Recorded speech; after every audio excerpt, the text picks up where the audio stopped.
Esse é o estudo do Tânia diário para a data que corresponde a 9 do mês de Shvat, iniciando o capítulo 22 de Likutei Amarim, da primeira parte do Tânia.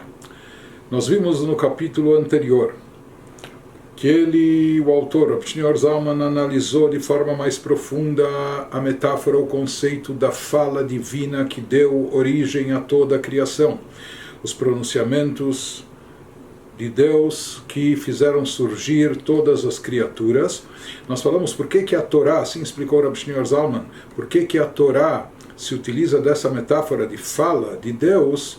Então nós vimos que a explicação disso é que apenas em algum aspecto ela está relacionada com a fala. Assim como a fala no ser humano, ela é uma revelação, ela expressa aquilo que estava antes contido no interior da pessoa, trazendo isso à tona, fazendo com que isso se revele, se manifeste.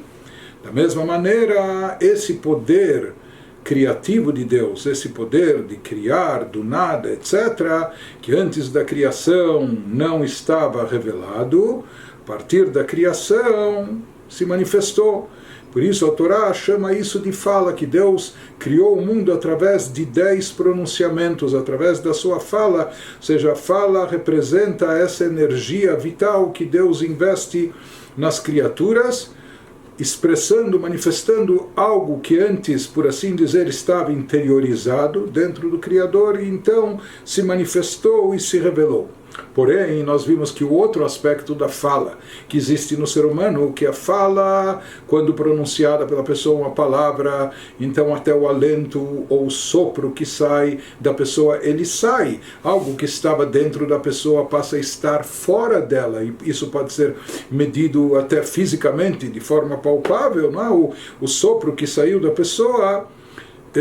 Nós falamos que isso só existe em relação ao ser humano, porque em relação a Deus nada está fora dele, nada está alheio a ele, não existe nada além dele, ou não existe nenhum espaço que ele não preencha onde ele não se encontre. Portanto, da mesma maneira que esse aspecto da fala, ou seja, quando a fala existe no ser humano, só no potencial, quando a ideia ainda está germinando na sua mente ou no seu coração, no seu intelecto ou nas suas emoções, mas ainda não tomou corpo nem forma sequer de letras e palavras de pensamento. Então existe lá só a fonte das palavras, mas ela está completamente integrada, unificada e anulada perante a pessoa nesse estágio. Então, o que ele nos disse, que em relação a Deus, da mesma forma como as coisas são nesse estágio pré-linguístico na criatura humana, em relação ao Criador, sempre tudo se encontra nesse estágio. Ou seja, sempre a palavra de Deus sempre está integrada dentro dele, unificada com ele, portanto, anulada diante dele. E isso nos remete ao conceito de que toda a criação, como é derivada da palavra de Deus, sempre está integrada dentro do Criador, e, portanto, de fato, ela sempre está nulificada diante de Deus. Isso que nós percebemos as coisas de forma distinta, diferente, ou seja, nós vemos ou percebemos uma certa autonomia ou independência nas criaturas, ou em relação a nós mesmos, em relação ao Criador, a nossa origem. Então ele nos fala que essa separação, essa distinção é apenas aos nossos olhos, é apenas em relação a nós, na nossa percepção. Porém, aqui ele continua se aprofundando mais nisso no capítulo 22, ele nos diz que aparentemente essa explicação que a gente deu no capítulo anterior, que em um aspecto da fala, isso se assemelha, a Torá utiliza essa metáfora porque se assemelha. Qual aspecto da fala? Que a fala é uma revelação daquilo que estava dentro. Então, por isso se utiliza essa metáfora dizendo que um poder criador de Deus se revelou e se manifestou a partir do Gênesis. Mas o outro aspecto, que é aquele aspecto da fala, do sopro, da palavra, que ele é externado, ele sai para fora do ser humano quando ele fala, esse aspecto a gente falou que não se aplica a Deus. Porém, ele aqui não se satisfaz com essa explicação apenas, Por mais que nós vimos então que no conceito de fala existem dois aspectos. E ele nos fala que, ele nos diz que a fala superior se assemelha, pode ser comparada, ou nós podemos associar a fala da criatura apenas em um desses dois aspectos. Mas de acordo com isso, ele insiste, talvez a Torá deveria utilizar uma outra metáfora. Se não existe aqui o aspecto de separação, como existe na fala do ser humano, que quando ele fala, ele externa algo, não só que ele revela, mas algo sai dele, não é? Por assim dizer, até se separando dele, não é? Se tornando algo à parte, algo distinto, alheio dele. Então, se isso não existe, não ocorre em relação a Deus ou a fala divina, por que é utilizada essa metáfora? Isso que ele prossegue nos dizendo aqui no capítulo 22. Rak she'at Torah dibra kelashon bnei Adam. Porém, como nós já explicamos anteriormente, a Torá fala de Deus usando linguagem que remete à condição humana. Assim já afirmaram os nossos sábios no Talmud, como nós dissemos.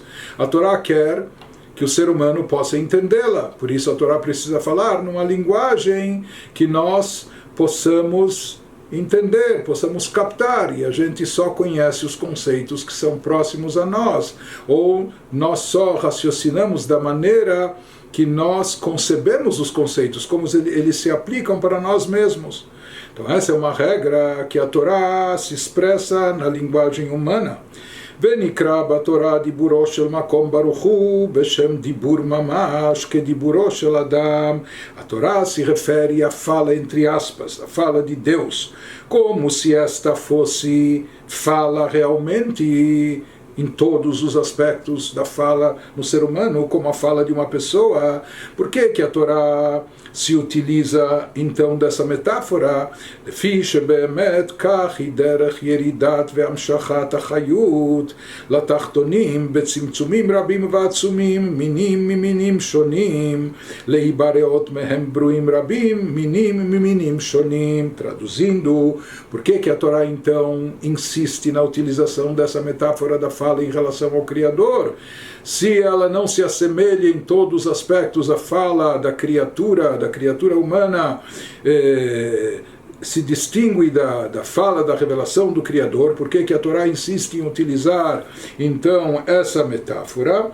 Então ele nos diz, porque embora não seja física a fala de Deus, na fala do ser humano nós dissemos que até o sopro, o alento, o ar sai da sua boca na hora que ele fala e pronuncia algo, ou seja, algo de fato sai de dentro da pessoa e é externado e vai parar fora, se tornando algo alheio à pessoa, não é? Então, no caso da fala, entre aspas, da fala divina, embora não seja física, a fala divina de fato apresenta similaridade profunda com a fala humana. Ele nos diz que há uma similaridade mesmo nesse aspecto de separação que nós mencionamos, mesmo que em relação a Deus não há como se separar e se desvincular dele, porque ele é onipresente, ele está em todo lugar, etc., e não há nada fora dele, não há nada distinto e desvinculado dele, mas mesmo assim ele vai nos dizer e vai nos explicar de forma, vai se aprofundar no que ele já nos falou anteriormente, dizendo que de certa forma esse conceito se aplica também em relação à criação.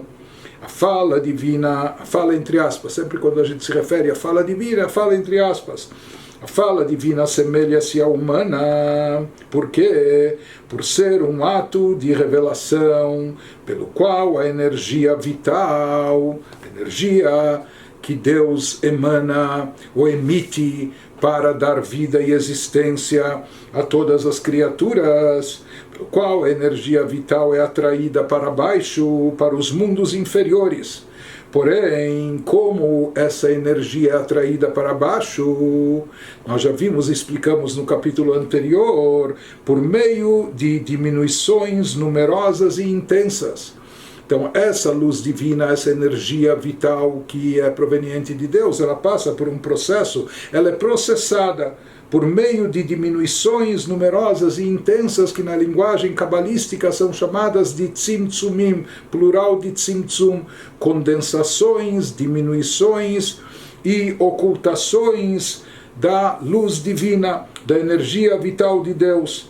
E há uma variedade de tzimtzumim diferentes. Esses tzimtzumim, não só em quantidade, mas também em forma, eles são distintos, e é isso que acaba dando origem de maneira que uma grande variedade de criaturas diferentes possa vir a existir. Então, existem criaturas talvez mais espiritualizadas, como as Sefirot, os atributos divinos, ou como os anjos, ou etc., ou as próprias almas antes de chegarem ao mundo. Então, essas criaturas talvez passaram na sua origem por um número menor de tzimtzumim, de ocultações da luz divina, enquanto que há outras criaturas que sofreram uma condensação e ocultação da luz divina de forma mais intensa. Por isso, aparentemente, elas estão mais distantes, ou parecem estar mais distantes de espiritualidade da origem divina. Essas diminuições e a ocultação da face de Deus são tão, como está previsto na Torá, em Deuteronômio 31, que Deus fala, Vanochi aster astir panai, eu irei encobrir o meu semblante. Daqui nós temos uma alusão na Torá, esse conceito cabalístico, não é? Que isso seria a origem do conceito do tzimtzum. E de certa forma, aqui nesse capítulo, ele está nos afirmando que esse tzimtzum, essa condensação da luz divina, isso não é só uma ilusão de ótica para a vista humana ou das criaturas. Não, ele nos diz que o tzimtzum, de fato, ele é real. Ou seja, houve aqui, de fato, uma diminuição e condensação dessa luz divina, desse poder vital que dá existência para todas as criaturas. E ele nos diz que isso também é uma expressão divina. Ou seja, que Deus quis diminuir e ocultar essa luz e essa vitalidade, e por isso ele inclusive o chamou, esse tzimtzum, essa diminuição, chamou natural de dibur, de fala divina. Ou seja, assim como a fala do ser humano é algo que acaba se desvinculando dele e acaba indo para fora, além dele, etc., em relação ao que aconteceu aqui, a diminuição e condensação da luz divina, pelo menos aos nossos olhos, como receptores, criaturas, isso também provoca esse desvinculamento, essa aparente separação, o distanciamento nosso, da nossa fonte, da nossa origem divina, ou seja, que nós não temos a real percepção do quanto nós estamos, o quanto somos dependentes, o quanto estamos vinculados a Deus, o quanto estamos anulados a Deus. A gente perde essa percepção como se a gente estivesse separado ou afora dele. Porém, tudo isso sempre ressaltando que essa percepção é apenas em relação a nós, criaturas, porque em relação a Deus, como também já explicamos, o tzimtzum, essa diminuição e condensação, não implica absolutamente em nada, e por isso, em relação a ele, não há qualquer variação e diferença entre antes da criação e após a criação. Então ele continua nos dizendo: "Vekol kach gavru ve'atzmu atzimtzumim ve'hester panim ha'elyonim." Essas diminuições e ocultação da face de Deus são tão grandes e intensas em alcance, houve tanta diminuição que sabe o que acabou podendo surgir a partir de toda essa diminuição da luz divina e ocultação da energia de Deus. עד שיוכלו להתהוות ולהיבראות גם דברים טמאים וקליפות וסתרה אחרא ולקבל חיותם וקיומם מדבר השם ורוח פיו יתברך בהסתר פנים וירידת המדרגה. Então essa diminuição foi tão intensa, essa ocultação foi tão grande que elas podem fazer com que até coisas impuras, como as chamadas klipot, aquilo que é rotulado na linguagem cabalística de cascas que encobre e oculta o que há de santidade à luz divina, ou sitra achra, aquilo que é chamado na Kabbalah do outro lado, o lado que se opõe ao campo da Kedushá, da santidade divina. Então, de onde surge o mal?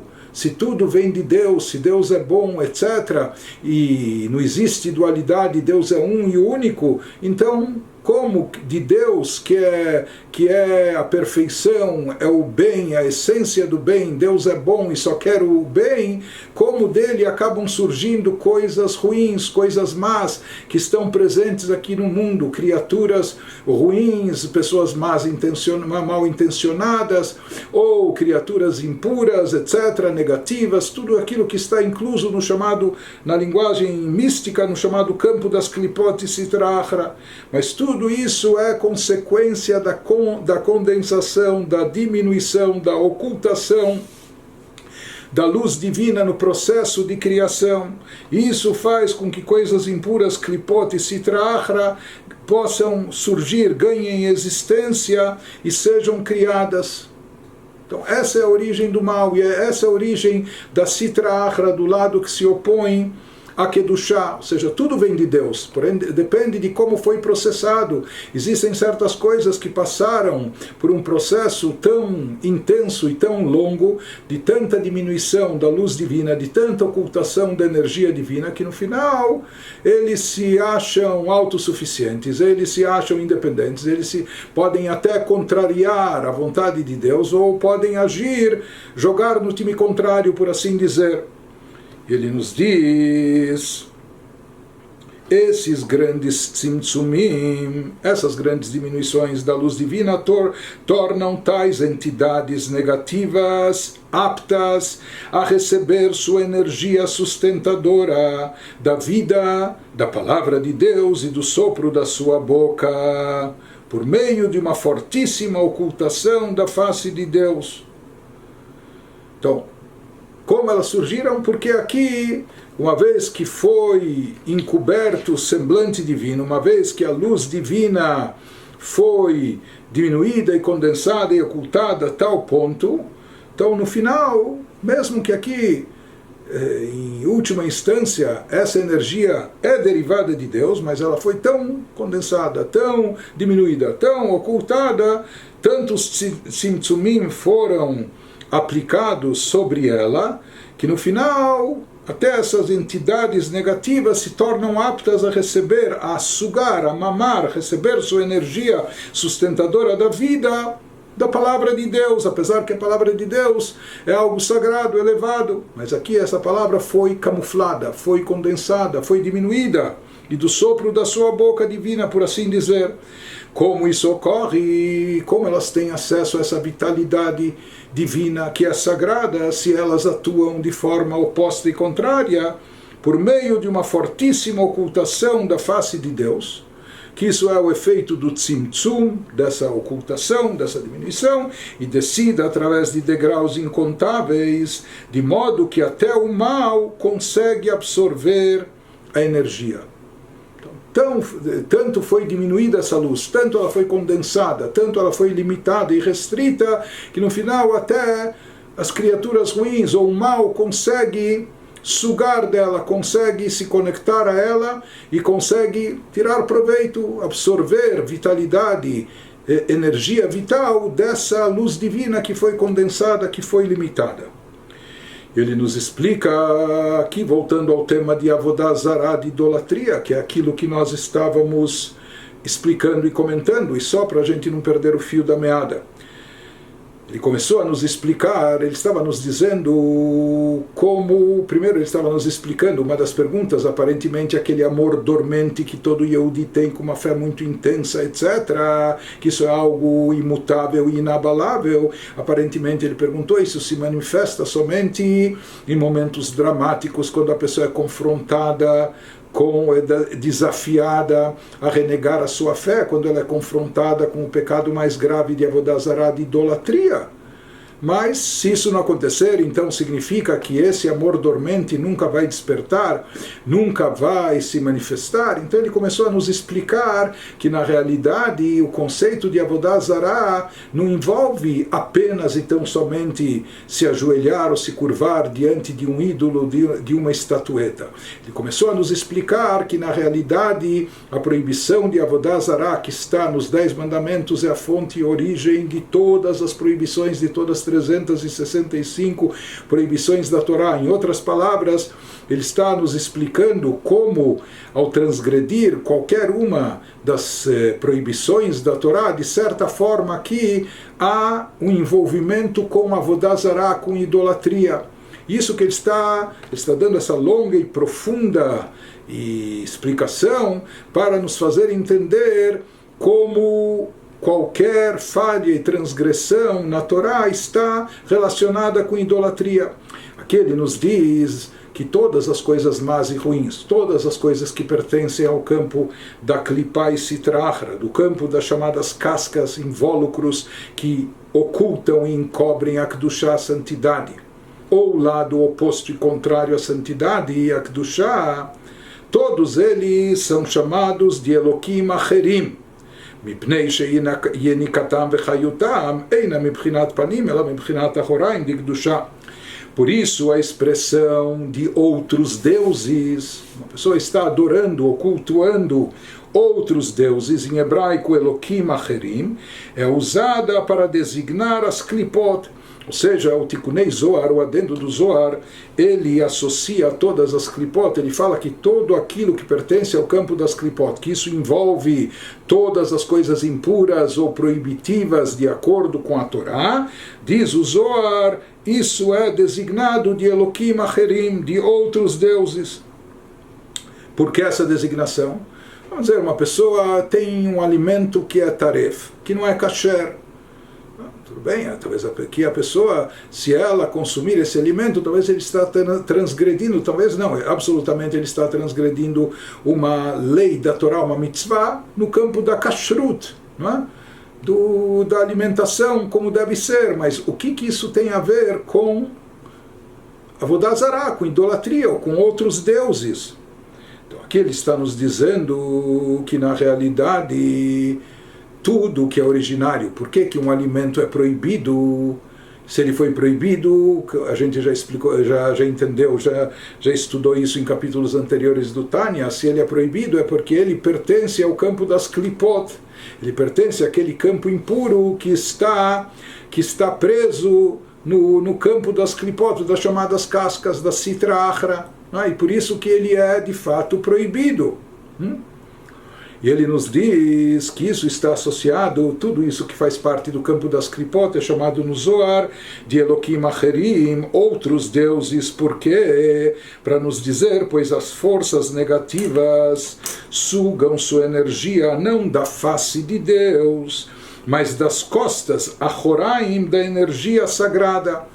Ou seja, a palavra Acherim, em hebraico, Elokim Acherim, traduzindo literalmente, significa outros deuses. Mas a palavra Acherim, além de significar outros, vem da raiz hebraica de Achora, Achoraim, que significa costas.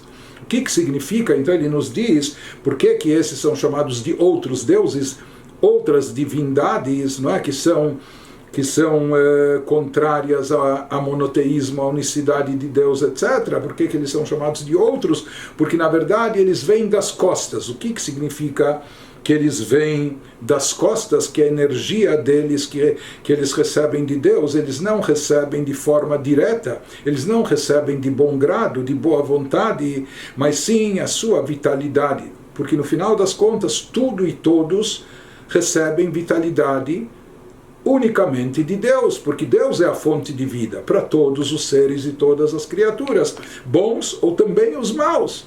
Todos recebem a sua existência e sua vitalidade de Deus, mas qual a diferença? Que, se tratando de coisas negativas, essa vitalidade é recebida pelas costas, e isso não vem de bom grado, não vem, Deus não mostra o seu semblante, por assim dizer, não dá as caras, não mostra as caras, quando dá vitalidade para esses seres e criaturas, mas sim, eles recebem apenas por trás.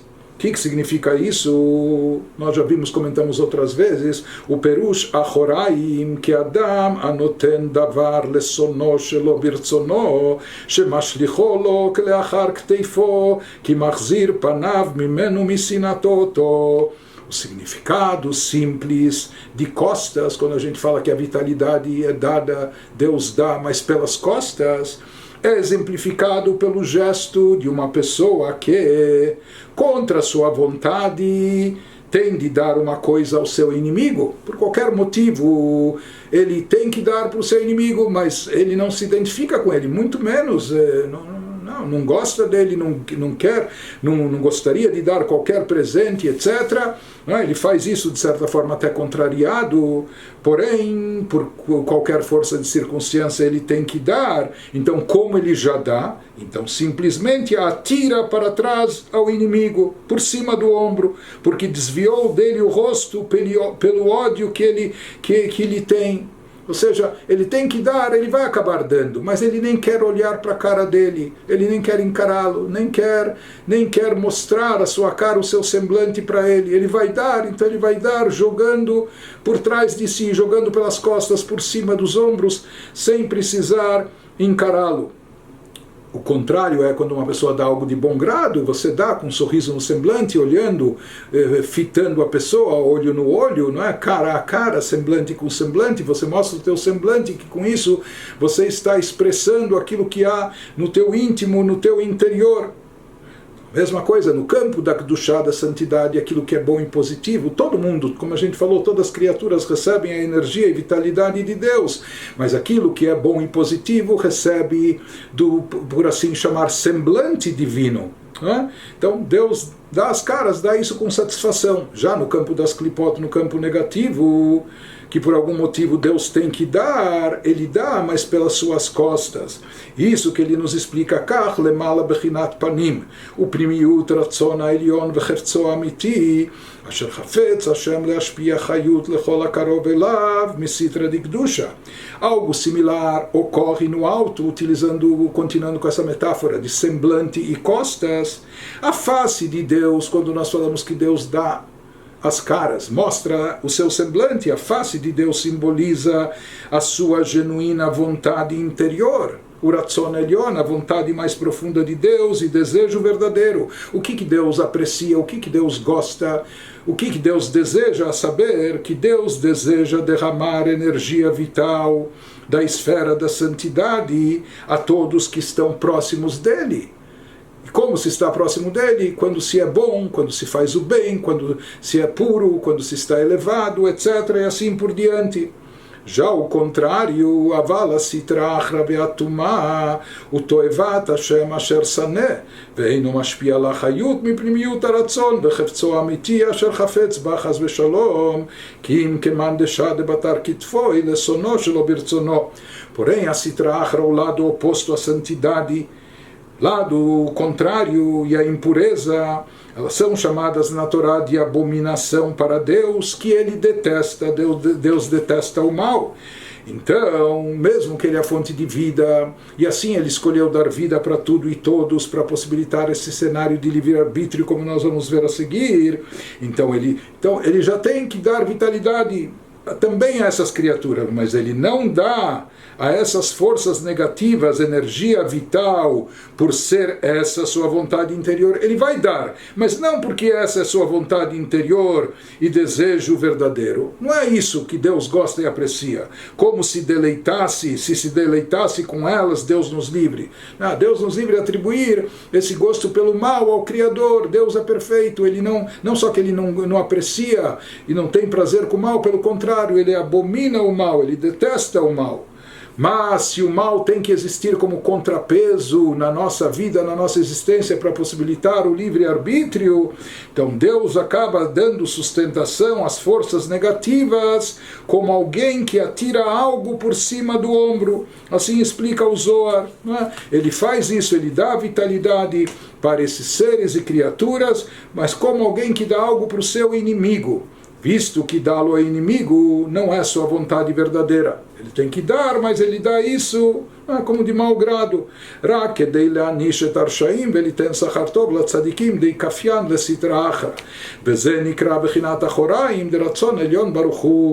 Como a gente falou, por que Deus então dá energia vital para o mal? Para que o mal exista. E para que nós precisamos que o mal exista? Para que haja livre-arbítrio. Ele o faz somente para punir os maus, para que haja o conceito de remuneração divina e dar uma boa recompensa aos justos. isto é, para tornar significativas nossas decisões, pois as consequências de nossos atos serão determinadas por nosso livre-arbítrio, e Deus se compraz com os que suprimem a Sitra Achra. Deus tem prazer de ver que nós aqui, mesmo que tínhamos a alternativa de escolher o caminho mais fácil, conveniente, o caminho do mal, quando a gente rechaça e rejeita o mal, escolhe o bem,